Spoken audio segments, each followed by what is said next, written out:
ఈరోజే చైత్ర శుద్ధ శుక్రవారం, పైగా అష్టమి తిథితో కలిసి వచ్చింది. ఎంతో పవిత్రమైన విశేషమైన రోజు ఇది. భీష్ముడు ఉపదేశించిన విష్ణు సహస్రనామ మహిమ విన్న తరువాత ధర్మరాజు ఎంతో ఆనందాన్ని పొందాడు. అయినా ధర్మరాజుకు సందేహాలు ఇంకా మిగిలే ఉన్నాయి. అందుకే ధర్మరాజు భీష్ముడితో, పితామహ, పూజించడానికి నమస్కారం చేయడానికి అర్హులు ఎవరు? ఎవరికి ఆనందం కలిగిస్తే మానవులకు శుభం కలుగుతుంది, ఎవరికి హాని కలిగిస్తే మానవులకు హాని అశుభం కలుగుతుంది అని అడిగాడు. దానికి భీష్ముడు, ధర్మనందన, ఈ లోకంలో పూజించడానికి అర్హులు బ్రాహ్మణులే. బ్రాహ్మణులకు హాని కలిగించినట్లయితే సాక్షాత్తు దేవేంద్రుడికి కూడా తిప్పలు తప్పవు. బ్రాహ్మణులు సంతోషిస్తే సకల శుభాలు కలగడం తథ్యం. బ్రాహ్మణులు ఈ లోకానికి ఆధారం. బ్రాహ్మణులు ధర్మానికి వారధి లాంటివారు. సకల శాస్త్రాలు వేదాంగాలు ప్రవచించడానికి అర్హులు బ్రాహ్మణులు మాత్రమే. విప్రులకు తపస్సు, సత్యవాక్కు దంతో సమానం. బ్రాహ్మణులకు ఒక్కపూట భోజనం పెట్టినవాడి పాపాలు పటాపంచలు అవుతాయి. దేవతలకు కూడా దేవతలు, బ్రాహ్మణులు బ్రాహ్మణులే. బ్రాహ్మడు బాలుడైనా పూజనీయుడే. ఇక వృద్ధ బ్రాహ్మణుడి విషయం చెప్పవలసింది కాదు అని భీష్ముడు తెలియచేశాడు.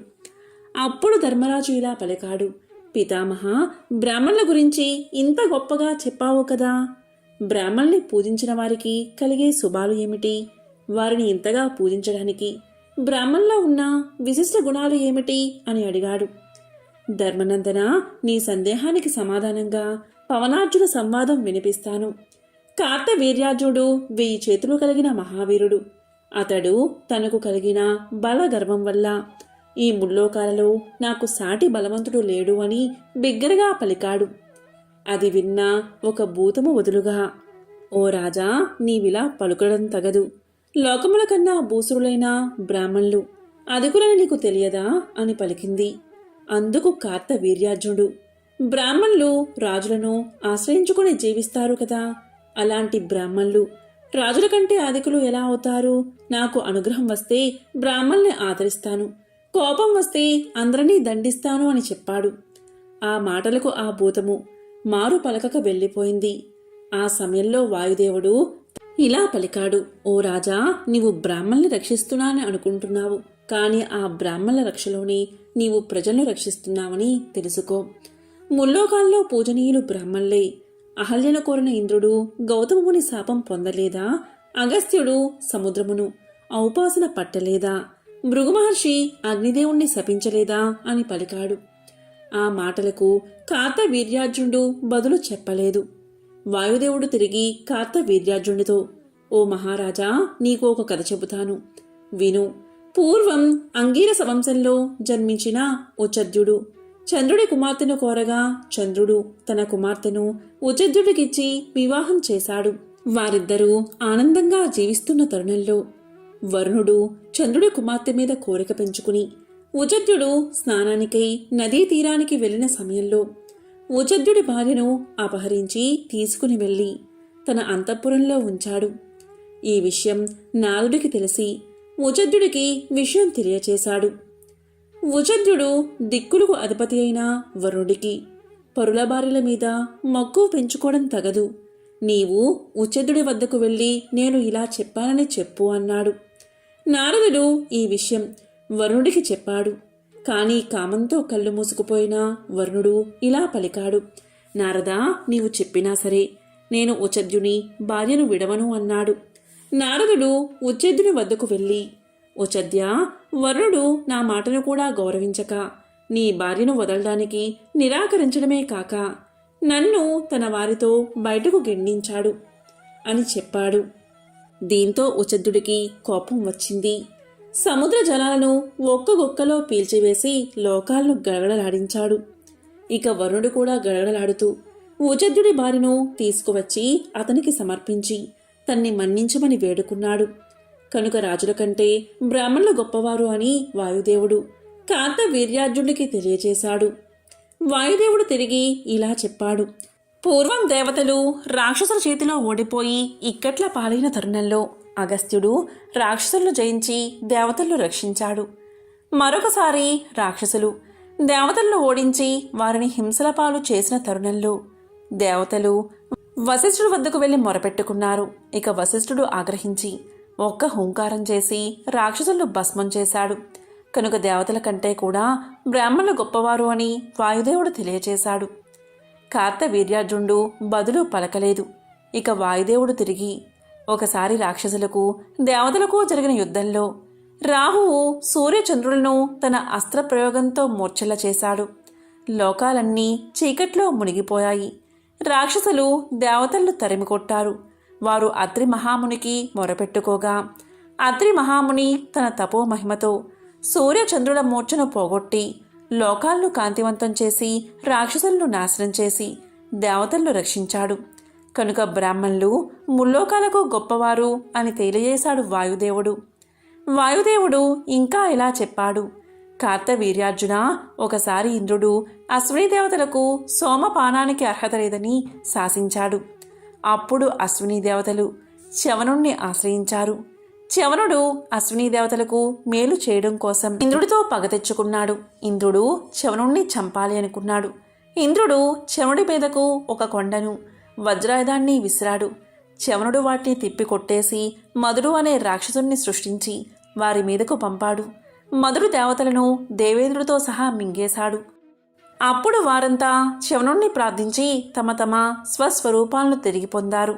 ఇంద్రుడు దేవతలతో సహా చ్యవనుడికి ప్రణామం చేసి తన్ని మన్నించమని వేడుకున్నాడు. చ్యవనుడు ఇంద్రుణ్ణి అశ్విని దేవతలకు సోమపానార్హత కలిగించమని కోరాడు. ఇంద్రుడు దేవతలకు సోమపానార్హత కలిగించాడు. చ్యవనుడు బ్రాహ్మణుడైనా దేవేంద్రుడి కంటే గొప్పవాడని అనిపించుకున్నాడు కదా అన్నాడు వరుణదేవుడు. ఇంత చెప్పినా కార్తవీర్యార్జునుడు అంగీకరించక మౌనం వహించాడు. అప్పుడు వాయుదేవుడు తిరిగి, మహారాజా, అంతెందుకు, నీ గురువు బ్రాహ్మణుడు అయిన దత్తాత్రేయుడి మహిమ వల్లే కదా నీవింత గొప్పవాడివి అయ్యి ఇంతటి మహాబలాక్రమాలు సంపాదించి రాజుల్లో మాణిక్యాల్లా వెలుగుతున్నావు. నీవే కాదు, మానవులు దేవతలు కూడా బ్రాహ్మణుల మహిమ వల్లే మనుగడ సాగిస్తున్నారు. కనుక నీవు కూడా బ్రాహ్మణుల మహిమను గుర్తించి వారిని పూజించి సౌఖ్యాలు పొందు అన్నాడు. కార్తవీర్యార్జునుడి గర్వం అంతటితో అణిగిపోయి బ్రాహ్మణుల గొప్పతనాన్ని అంగీకరించి బ్రాహ్మణులు పూజించి సుఖాన్ని పొందాడు. కనుక ధర్మరాజా, నీవు కూడా బ్రాహ్మణులు పూజించి సౌఖ్యాన్ని పొందు అని భీష్ముడు ధర్మరాజుకు తెలియచేశాడు. శ్రీ శుక్రవార లక్ష్మీ కథ. పూర్వకాలంలో సుమేధుడు అనే బ్రాహ్మణుడికి 7 కొడుకులు ఉండేవారు. వారందరికీ వివాహాలు జరిగి భార్యలు కాపురాలకు రావడం వల్ల వేరింట కాపురాలు చేస్తూ ఉన్నారు. ఒకరోజు పొద్దుట శుక్రవారపు మహాలక్ష్మి లోక సంచారం చేస్తూ ఆ బ్రాహ్మణుడి కోడళ్ల ఇంటికి వెళ్ళింది. ఒక కోడలు పొద్దుటే పిల్లలకు భోజనం పెట్టి తాను కూడా తింటూ ఉంది. ఇది చూసి శ్రీ శుక్రవారపు మహాలక్ష్మి ఎంతో బాధపడింది. ఇంకొక కోడలు పాచి వాకిటిలో పేడ వేసుకుంటూ ఉంది. మరొక కోడలు పాత గుడ్డలను పెడుతూ ఉన్నది. మరొక కోడలు పాచి వాకిటిలో వడ్లు దంపుతూ ఉన్నది. మరొక కోడలు పాచి వాకిలి అందే పిల్లలకు తలంటి తాను కూడా తలంటుకుంటూ ఉంది. ఈ విధంగా 6 కోడళ్ళు చేయడం చూసి శుక్రవారపు మహాలక్ష్మి వారి ఇళ్లకు వెళ్ళక పెద్ద కోడలు ఇంటికే వచ్చింది. పెద్ద కోడలు ఆ సమయంలో ఇల్లు అలుక్కుని వాకిట కల్లాపు చల్లి స్నానం చేసి పసుపు రాసుకుని బొట్టు పెట్టుకుని కట్టుకున్న బట్ట భర్తకు ఇచ్చి తాను తలుపు వెనుక కూర్చుని ఉన్నది. అక్కడ గల శుభ్రతకు మెచ్చుకున్న శుక్రవారపు మహాలక్ష్మి అరుగు మీద కూర్చుని ఇలా పలికింది. అమ్మాయి, బయటకి ఒకసారి రావమ్మా అని పలికింది. దానికి పెద్ద కోడలు లోపల నుంచి ఇలా సమాధానం చెప్పింది. అమ్మా, నేను రావడానికి వీలులేదు. మేము చాలా పేదవారం. మాకు ఒకటే బట్ట ఉండడం వల్ల దానిని నా భర్తకు ఇచ్చి యాయావారానికి పంపాను. నా భర్త వచ్చే వరకు నేను ఇక్కడే కూర్చుంటాను అని సమాధానం చెప్పింది. అప్పుడు శుక్రవారపు మహాలక్ష్మి తన బట్టలో సగం ఆమెకు కట్టబెట్టి తనకు ఒక సోలెడు బియ్యం వార్చి పెట్టమని కోరింది. అందుకు పెద్ద కోడలు ఎంతో బాధపడి, అమ్మా, నా భర్త వచ్చే వరకు ఇంట బియ్యం ఉండవని సమాధానం చెప్పింది. అప్పుడు శుక్రవారపు మహాలక్ష్మి ఇలా పలికింది. అమ్మా, నీవు శుక్రవారపు మహాలక్ష్మి మా ఇంటికి వచ్చింది. ఆమెకు ఈ సరుకులు కావాలని వర్తకులకు చెప్పి కావలసినవి తెచ్చుకోమని చెప్పి ఆ బ్రాహ్మణ స్త్రీని పంపించింది. దాంతో పెద్ద కోడలు శుక్రవారపు మహాలక్ష్మి చెప్పిన ప్రకారం కోమటి ఇంటికి వెళ్ళి తన ఇంటికి శుక్రవారపు మహాలక్ష్మి వచ్చిందని తెలిపి పప్పు, బియ్యం, మిగతా వంటకు కావలసిన పదార్థాలన్నీ ఇమ్మని కోరగా అతడు వాటన్నిటినీ ఇచ్చాడు. తరువాత పెద్ద కోడలు శుక్రవారపు మహాలక్ష్మి చెప్పిందని తెలుగువాని దగ్గరకు వెళ్ళి మా ఇంటికి శుక్రవారపు మహాలక్ష్మి వచ్చింది, ఆమెకు ఈ పదార్థాలు కావాలని తెలుగులవాణ్ణి కోరగా తెలుగులవాడు తెలగపిండిని, నూనెను ఇచ్చాడు. ఆ తరువాత పెద్ద కోడలు కంచెల దగ్గరకు వెళ్ళి కంచెల దగ్గర శుక్రవారపు మహాలక్ష్మి మా ఇంటికి వచ్చింది, ఆమెకు ఈ పదార్థాలు కావాలని కోరగా కంచెరి ఇంటి దగ్గర పాత్ర సామాగ్రిని ఇచ్చాడు. తరువాత పెద్దగోడలు సాలివాని దగ్గరకు వెళ్ళి మా ఇంటికి శుక్రవారపు మహాలక్ష్మి వచ్చింది, ఆమెకు ఈ పదార్థాలు కావాలని కోరగా సాలివాడు మంచి మంచి బట్టలను పెద్ద కోడలకు అందజేశాడు. దాంతో పెద్ద కోడలు ఇంటికి వెళ్లి 4 పిండి వంటలతో అవకాయ పచ్చలతో శుక్రవారపు మహాలక్ష్మికి వడ్డించింది. అంతలో ఆమె భర్త ఎడమూట పెడమూటలతో సంతోషంగా ఇంటికి వచ్చాడు. ఆ రోజు అతనికి సంతృప్తికరంగా యాయావారం దొరికింది. అతనికి పెద్ద కోడలు భోజనం వడ్డించగా దాన్ని పోంచేసి ఇవి ఎక్కడి నుంచి వచ్చాయి అని అడిగాడు. ఆమె తమ గృహానికి శుక్రవారపు మహాలక్ష్మి వచ్చిందని తెలియజేసింది. అంతలో శుక్రవారపు మహాలక్ష్మి తానింక వెళ్తాను అని చెప్పగా పెద్ద కోడలు అమ్మా ఈరోజు రాత్రి భోజనం చేసి వెళ్దూగాని అని కోరింది.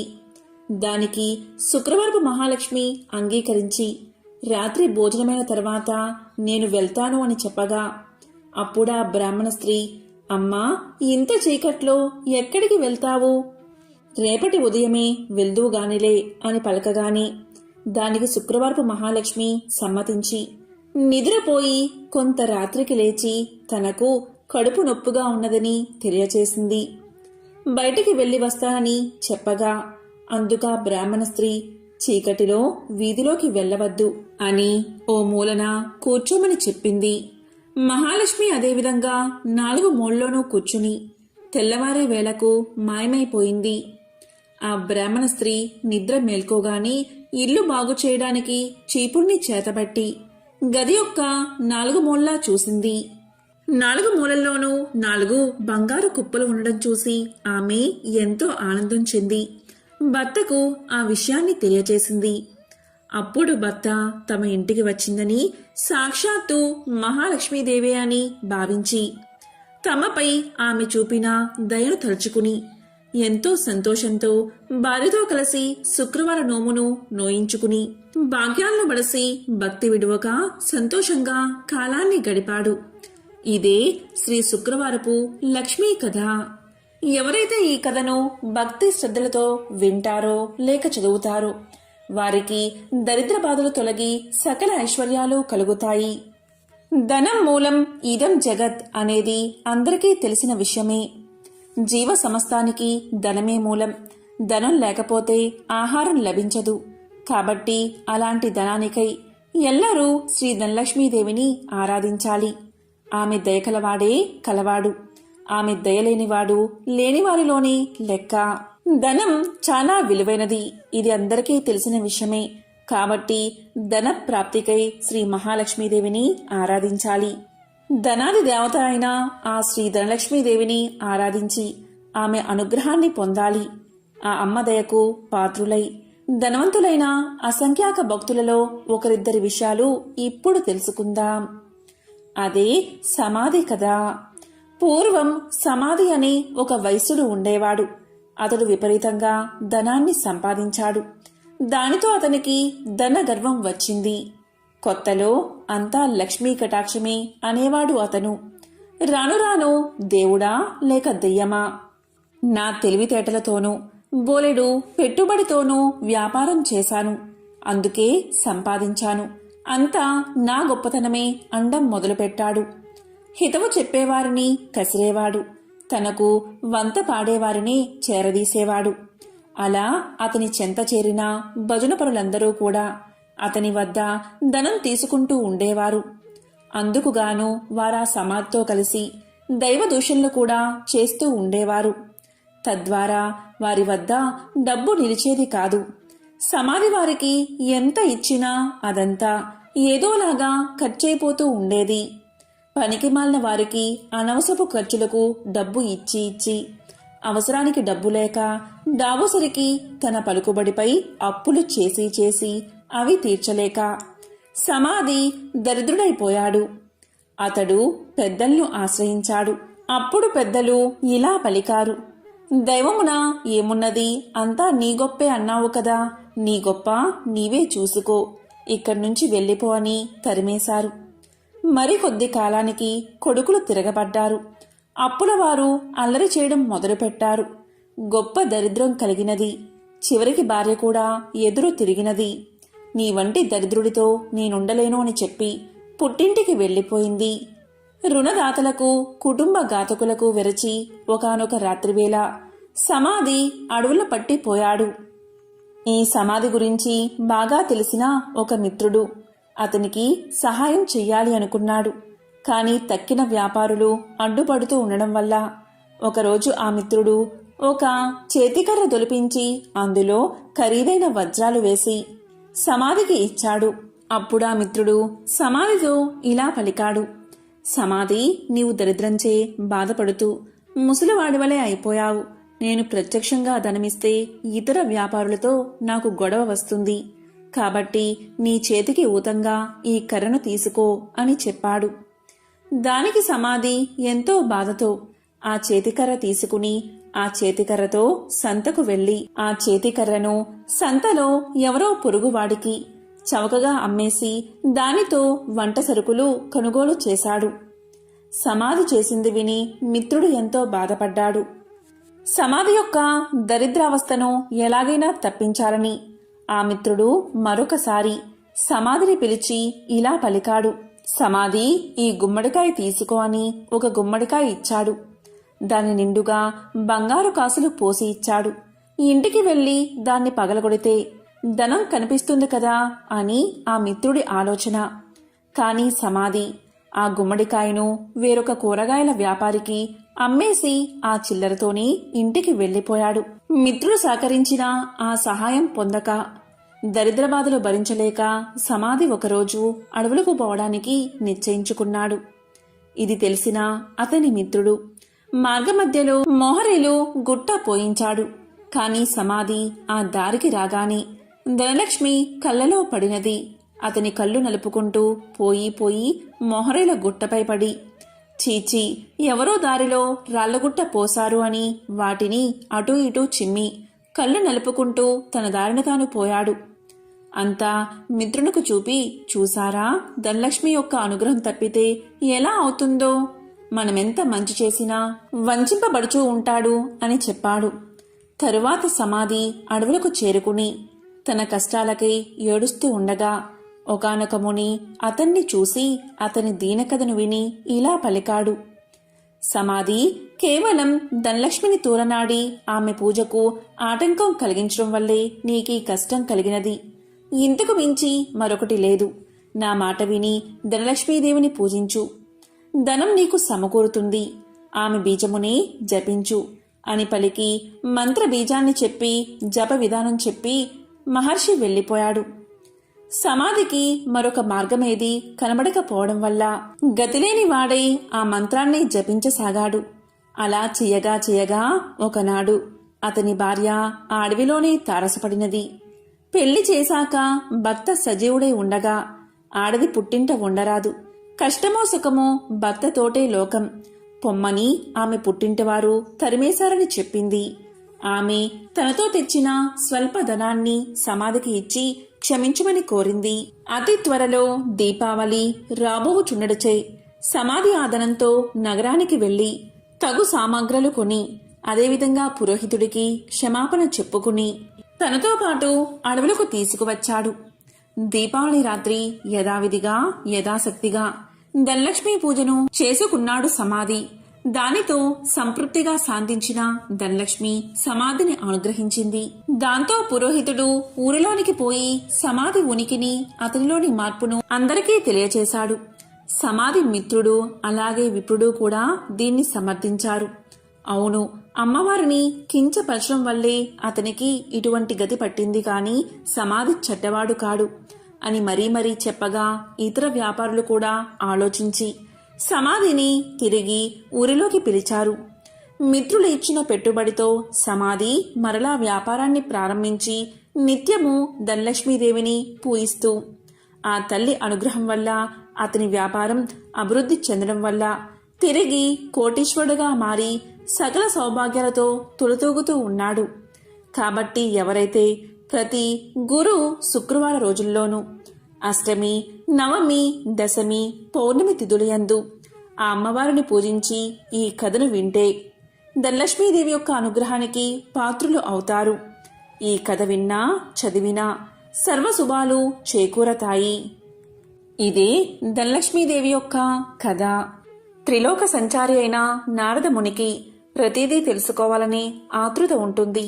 ఇది మనందరికీ తెలిసిన విషయమే. అదేవిధంగా నారదముని ఒకసారి ఆతృతగా లక్ష్మీదేవిని ఇలా అడుగుతాడు. అమ్మా లక్ష్మీదేవి, మీరెప్పుడూ కూడా విష్ణుమూర్తి పాదాలను ఎందుకు నొక్కుతారు అని అడుగుతాడు. దానికి లక్ష్మీదేవి ఇలా సమాధానం చెప్తుంది. మానవుల నుండి భగవంతుడి వరకు గ్రహాలన్నీ తన్ను ప్రభావితం చేస్తాయని లక్ష్మీదేవి సమాధానం చెప్తుంది. ఈ గ్రహాల చెడు ప్రభావం శ్రీహరి పాదాలను నొక్కడం ద్వారా ముగుస్తుంది. కాబట్టి ఆమె తన శ్రీహరి పాదాలను నొక్కుతుంది అని సమాధానం చెప్తుంది. ఒక మహిళ చేతిలో దేవతల సర్వోన్నతుడైన బృహస్పతి నివసిస్తాడు. రాక్షసుల గురువు శుక్రాచార్యుడు మనుషుల పాదాలలో నివాసముంటాడు. భార్య తన భర్త పాదాలను నొక్కినప్పుడు గ్రహాల యొక్క చెడు ప్రభావాలను నివారించడంతో పాటు సంపద కూడా వృద్ధి అవుతుందని లక్ష్మీదేవి విష్ణు పాదాలను నొక్కడానికి కారణమని ఆమె ఎంతో సులువుగా నారదుడికి సమాధానం చెప్తుంది. లక్ష్మీదేవి ఐశ్వర్యానికి దేవత, జ్యేష్ఠాదేవి దారిద్ర్య దేవత. ఒకసారి వీరిద్దరికీ ఒక చిన్న అనుమానం వచ్చింది. ఆ అనుమానం ఏంటి అంటే తమలో ఎవరు చాలా అందంగా ఉన్నారో అని. ఈ విషయమై వీరిద్దరూ వాదించుకుంటూ ఉండగా వారికి ఎదురుగా ఒక వ్యాపారి వస్తువు కనిపించాడు. ఇక వాదించడం ఆపేసి ఆ వ్యాపారిని అడిగి నిజం తెలుసుకోవాలి అనుకున్నారు అక్కా చెల్లెళ్ళు. అలా అనుకున్నదే తడువుగా జ్యేష్ఠాదేవి లక్ష్మీదేవిలు అతడి ముందుకు వెళ్లి నిల్చున్నారు. తామిద్దరం ఎవరమో కూడా అతడికి వివరించి చెప్పారు. ఐశ్వర్య దేవత లక్ష్మీదేవి, దారిద్ర్య దేవత జ్యేష్ఠాదేవి ఇద్దరూ ప్రత్యక్షమై కనిపించి అలా అడిగేసరికి ఆ వ్యాపారికి నోట మాట రాలేదు. ఇద్దరూ ఒకేసారి కనిపించినందుకు సంతోషించాలో లేక బాధపడాలో కూడా అతనికి అర్థం కాలేదు. విషయమంతా విన్నా ఆ వ్యాపారి భయంతో వణికిపోయాడు. ఇద్దరిలోనూ లక్ష్మీదేవే అందమైనదని అతనికి తెలుసు. అయితే నిజాన్ని చెబితే జ్యేష్ఠాదేవికి కోపం వస్తుంది. ఆమెకు కోపం వస్తే తనను ఇంకా పేదవాడిని చేస్తుందని తెలుసు. ఇక లక్ష్మీదేవి అందంగా లేదని చెబితే ఆమెకు కోపం వస్తుంది. ఆమెకు కోపం వస్తే తనకున్న ఈ మాత్రం సంపదను కూడా లేకుండా చేసేస్తుంది. ఏం చేసేది భగవంతుడా అంటూ తలపట్టుకున్నాడు. ఇంతలో ఆ వ్యాపారికి ఒక మెరుపులాంటి ఆలోచన వచ్చింది.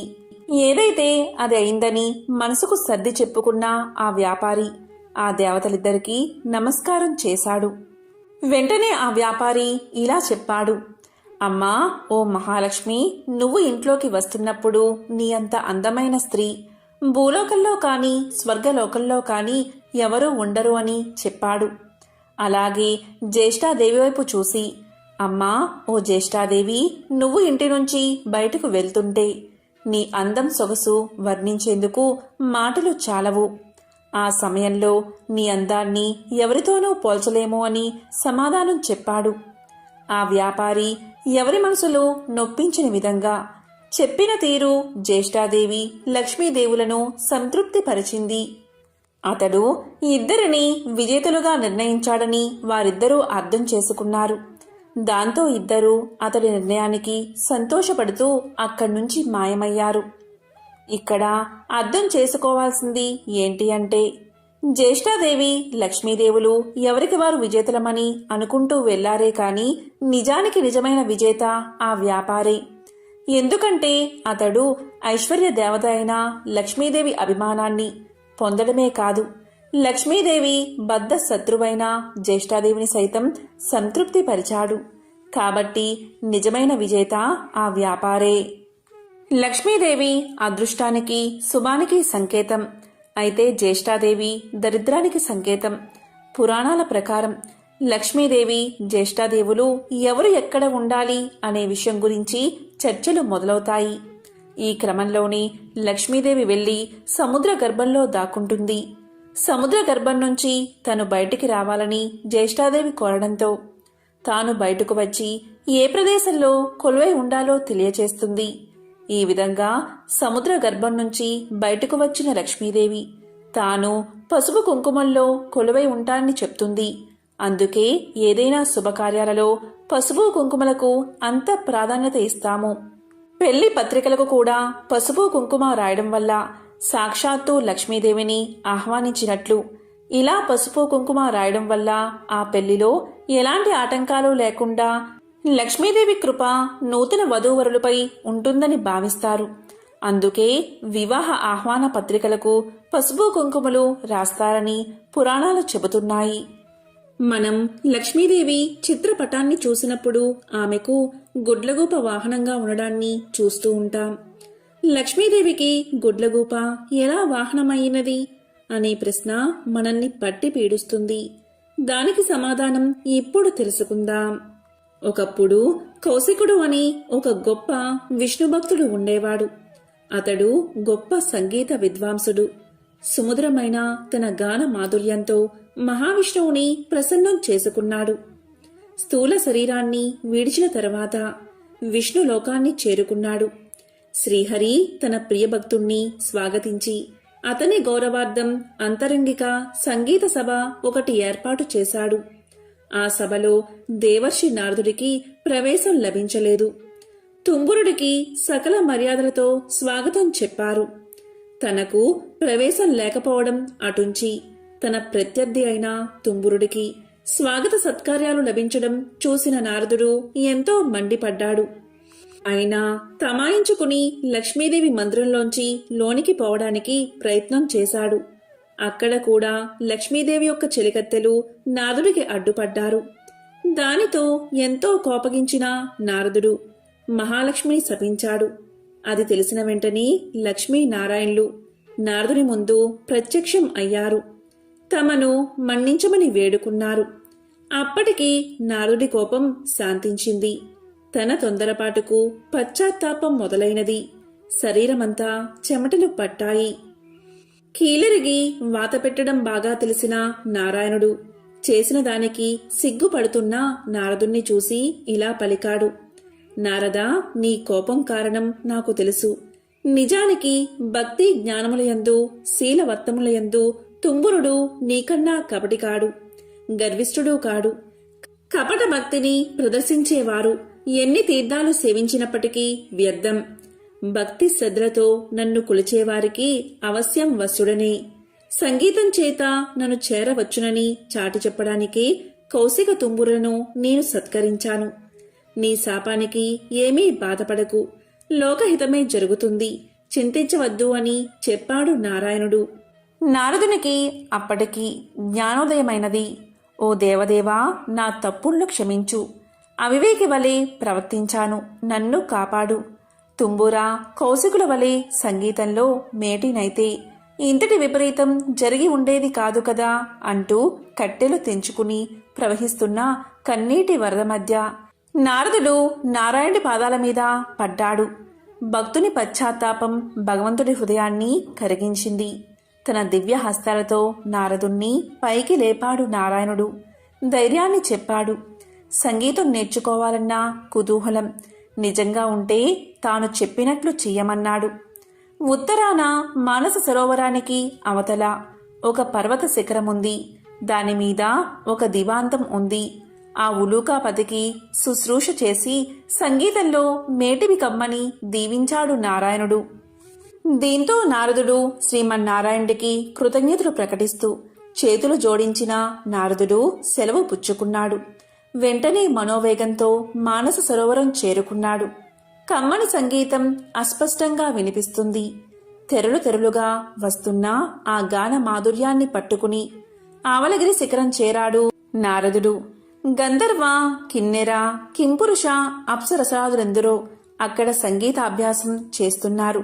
వారి మధ్య గురు పీఠం మీద దివ్యకాంతులతో ప్రకాశిస్తున్న గానబంధు నారదుణ్ణి చూడగానే వినయంతో ఆసనం దిగి ఎదురు వెళ్లాడు. ఆనందంగా ఆసనం చూపి కుశల ప్రశ్నలు వేశాడు. ఎందుకు వచ్చాడో కారణం చెప్పమని ప్రార్థించాడు. నారదుడు గానబంధు వినయానికి, సంగీత పాఠవానికి ఆశ్చర్యపోయాడు. తనకు తెలియని ఈ సంగీతవేత్త ఎవరని ఆలోచనలో పడ్డాడు. అతడు ఎవరైతేనేం, తనకు కావలసినది సంగీత విద్య. ఉలూకాపతికి నమస్కారం చేసి జపతపాదులకు సాధ్యం కాని శ్రీహరిని తుంబుర కౌశికులు గాన మాధుర్యంతో వశం చేసుకున్నారని, తనకు అలాంటి దివ్యగాన విద్యను ప్రసాదించమని వేడుకున్నాడు. గానబంధు అంటే ఉలూకాపతి. నారదుడి ఆంతర్యం గ్రహించి ముందు తానెవరో వివరించసాగాడు. ఓ నారద మహర్షి, నేను చెప్పేది శ్రద్ధగా వినండి. పూర్వం భువనేశుడు అనే రాజు ఉండేవాడు. అతడు చాలా జాలిగుండె కలవాడు, ధర్మవర్తనుడు. సంప్రదాయానుసారం ధర్మకార్యాలన్నీ క్రమం తప్పకుండా నిర్వహించేవాడు. అటువంటి ఉత్తమ పాలకుడు సంగీతాన్ని మాత్రం నిషేధించాడు. ఎవరైనా గానాలాపన చేస్తే మరణశిక్ష విధించమని మంత్రులకు తెలియచేశాడు. భగవంతుణ్ణి కూడా భక్తి గీతాలతో స్తుతించకూడదని చాటింపు వేయించాడు. ఒకరోజు హరిమిత్రుడు అనే భక్తుడు రాజు ఆజ్ఞను మర్చిపోయి భగవంతుణ్ణి కీర్తిస్తూ గానం చేశాడు. ఆ గాన మాధుర్యంలో మునిగిపోయిన ప్రజలు కూడా పాడకూడదు అన్న విషయాన్ని మర్చిపోయారు. వెంటనే రాజభటులు వచ్చారు. హరిమిత్రుణ్ణి రాజు ముందు నిలబెట్టారు. రాజు ఆలోచించాడు. పాడినవాడు బ్రాహ్మణుడు. బ్రహ్మహత్య మహాపాపం, మరణశిక్షతో సమానమైనది రాజ్య బహిష్కరణ. ఇలా ఆలోచించి హరిమిత్రుడి సంపదనంతా స్వాధీనం చేసుకుని రాజ్యం నుంచి వెళ్ళగొట్టాడు రాజు. కాలచక్రం తిరగడం మానదు కదా. కొంతకాలానికి రాజు మరణించాడు. పుట్టిన ప్రతి ప్రాణి గిట్టక తప్పదు. అలాగే గిట్టిన ప్రాణి కూడా పుట్టక తప్పదు. నరుడిగా మరణించిన రాజు గుడ్లగోపగా జన్మించాడు. దివాంద జన్మ కాబట్టి రాత్రులందే ఆహారం సంపాదించుకోవాలి. తిండి ఒక సమస్యగా తయారైనది. పురాకృత దోష ఫలితం కాబోలు. ఒకసారి 4 రోజులైనా ఆహారం దొరకలేదు. ఆకలి దుర్లభమైపోయినది. చివరికి మరణాన్ని ఆహ్వానించాడు. అతడు పూర్వజన్మలో చేసుకున్న సుకృతం వల్ల మరణదేవత యమధర్మరాజు వచ్చి ఎదురుగా నిలబడ్డాడు. ప్రాణం తీయకుండా ఎదురుగా నిలబడ్డ యముణ్ణి చూసి, ధర్మరాజా, ఎందుకు ఈ విధంగా నన్ను బాధపెడుతున్నావు? నేను గత జన్మలో రాజుగా ప్రజలపై ఎంతవరకు దయాదాక్షిణ్యాలు చూపించాలో అంతవరకు చూపించాను. నీవెందుకు నాపై దయచూపవు అన్నాడు భువనేశుడు. దివాంద స్థితికి యమధర్మరాజు ఎంతో జాలిపడ్డాడు. తాను చేసిన తప్పేమిటో తెలియకుండా ఎవరైనా శిక్ష అనుభవించడం ధర్మం కాదు కదా. తెలిసినప్పుడే కదా పశ్చాత్తాపం కలిగేది. అలా ఆలోచించి అసలు విషయం చెప్పాడు యమధర్మరాజు. దివాందమా, నీవు రాజుగా ఉన్నప్పుడు అనేక సత్కార్యాలు చేసిన మాట నిజమే. కాని పరమాత్ముణ్ణి వేద మంత్రాలతో మాత్రమే స్తుతించాలని శాసించడం నీ మూర్ఖత్వం. పరమ పావనమైన సంగీతంతో హరికీర్తన చేసిన హరిమిత్రుణ్ణి శిక్షించిన పాపం తక్కువైంది కాదు కదా. ఆ పాప ఫలితం కొండంతై నీకు లభించిన పుణ్యఫలానికి మించిపోయింది. అదే నేడు నిన్ను పట్టి పీడిస్తుంది. విష్ణు భక్తులకు చేసిన కీడు నీకీ అవస్థ తెచ్చిపెట్టింది. దీని నుంచి బయటపడ్డం ఎవరికీ సాధ్యం కాదు. సమవర్తి చెప్పింది విన్నాక, అంటే యముడు చెప్పింది విన్నాక గాని దివాందానికి తాను చేసిన తప్పేమిటో అర్థం కాలేదు. ఏ మార్గంలో అయినా భగవంతుణ్ణి స్తుతించవచ్చు అనే జ్ఞానం కలిగింది. చేసిన తప్పుకు క్షమించి ఎలా అయినా బయటపడే మార్గం చూపించమని ధర్మదేవత పాదాల మీద పడ్డాడు. దీంతో యముడి హృదయం కూడా ద్రవించింది. ఉలూక రాజా చేసిన తప్పుకు శిక్ష అనుభవించక తప్పదు. దేనికి మించిన శిక్ష అనుభవించినచో శిక్షాకాలం తగ్గుతుంది. అంగీకరిస్తే ఆ గుహలోనికి రా. అందులో నీ గత జన్మ దేహముంది. అందుండి రోజుకు కొంత మాంసాన్ని చీల్చుకుని భక్షించు. అది పూర్తయిన తర్వాత నీకు శుభం కలుగుతుంది అని దీవించి వెళ్ళిపోయాడు. ఓ మహర్షి, ఆ దురదృష్టవంతుణ్ణి నేనే. ఆ తరువాత నేనొక రోజున నా శవం వద్ద కూర్చుని ఉండగా దివ్య తేజస్వి అయిన ఒక బ్రాహ్మణుడు రథంలో పోతూ నా ముందున్న శవాన్ని చూసి రథాన్ని ఆపాడు. దగ్గరకొచ్చి చూసి, ఇది భువనేశుని కాయం వలె ఉన్నది. ఇది ఇక్కడెలా పడి ఉన్నది? దీన్ని ఈ పక్షి తినడమేమిటి అంటూ ఆశ్చర్యాన్ని ప్రకటించాడు. అప్పటికి నేను ఆ విప్రుణ్ణి గుర్తించాను. అతడు నా చేత బహిష్కరించబడిన హరిమిత్రుడు. వెంటనే అతని పాదాలపై పడి ప్రార్థించాను. తప్పుకు క్షమించమని అడిగాను. దుఃఖాశ్రువులు నేల రాలుతూ ఉండగా యమధర్మరాజు తెలియచేసిన విషయమంతా వివరించాను. హరిమిత్రుడు అది విని చలించిపోయాడు. తన అంతరంగ భావమునకు అనుగుణంగా ఇలా పలికాడు. నీ బాధలు చూస్తుంటే నాకెంతో విచారం కలిగింది. నీవు నా ఎడల చూపిన కాఠిన్యం నేను ఆ రోజునే మర్చిపోయాను. నీవు అనుభవించిన బాధ ఇక చాలు. ఈ క్షణం నుంచి నీకు బాధన్నది లేకుండా ఉండుగాక. గొప్ప సంగీత విద్వాంసుడివై లోకంలో ఉత్తమ సంగీత విద్యను బోధిస్తావు కాక అంటూ అతడు నా కృతజ్ఞతను స్వీకరించి వైకుంఠానికి వెళ్ళిపోయాడు. అతని దీవెనలు ఫలించి నేను ఇలా ఉన్నాను అంటూ గానబంధు తన కథంతా వివరించాడు. ఆ తరువాత నారదుడు గానబంధు విద్వాంసుని శిష్యుడయ్యాడు. తొలి రోజుని సంగీతం ఎలా నేర్చుకోవాలో అనే విషయం మీద పాఠం చెప్పాడు. సంగీతం ఒక దివ్య కళ అన్నాడు. తపంతో కాని తామసంతో కాని అది పట్టుబడదు అన్నాడు. కళ కోసం జీవితాన్ని అర్పించాలి అన్నాడు. కష్టపడి నిరంతరం సాధన చేస్తే ఎవరైనా అపురూపమైన ఈ కళలో ఆధిక్యం సాధించవచ్చు అన్నాడు. గౌరవభావం మొహంలో ఉట్టిపడుతూ ఉండగా వినయంగా తలవంచుకుని ఆలకించాడు నారదుడు. ఆ సాధన అలా 1000 ఏళ్లు గడిచాయి. కఠోరమైన దీక్షతో నారదుడు 3 లక్షల రాగాలలో మంచి ప్రావీణ్యం గడించాడు. సహపాఠులంతా పొగడేస్తుంటే సంగీతంలో ఇక తనకు తిరుగులేదనే గర్వంతో ఉబ్బిపోయాడు. అమిత ఆనందంతో గురువును చేరి కృతజ్ఞతలు చెల్లించాడు. గురుదక్షిణ చెల్లిస్తాను, ఏమి కావాలో సెలవివ్వమన్నాడు. ఎంతటి కోరికైనా సంశయించవద్దు అన్నాడు. శిష్యుడి పలుకులు విన్న ఆ గురువు ఎంతగానో సంతోషించాడు. ఓ మహర్షి, దేవర్షులైన మిమ్మల్ని నేనేమి కోరగలను? దివాందమునకు కావలసిన అవసరాలు ఏముంటాయి? శిష్యుడివి అయినందున ఏదో ఒకటి కోరుకోక తప్పదు. ఈ ధరాతలం నిలిచి ఉండే వరకు సంగీత కళతో పాటు నేను సైతం లోకంలో గుర్తుండేలా వరాన్ని ప్రసాదించు అని తన మనసులోని మాటను బయట పెట్టాడు. అప్పుడు నారదుడు విశాలంగా నవ్వాడు. ఓ గురువర్యా, ఇది మరీ చిన్న కోరిక. ఈ చిరు కోరిక మీకున్న సంగీత పాండిత్యం తీర్చగలదు.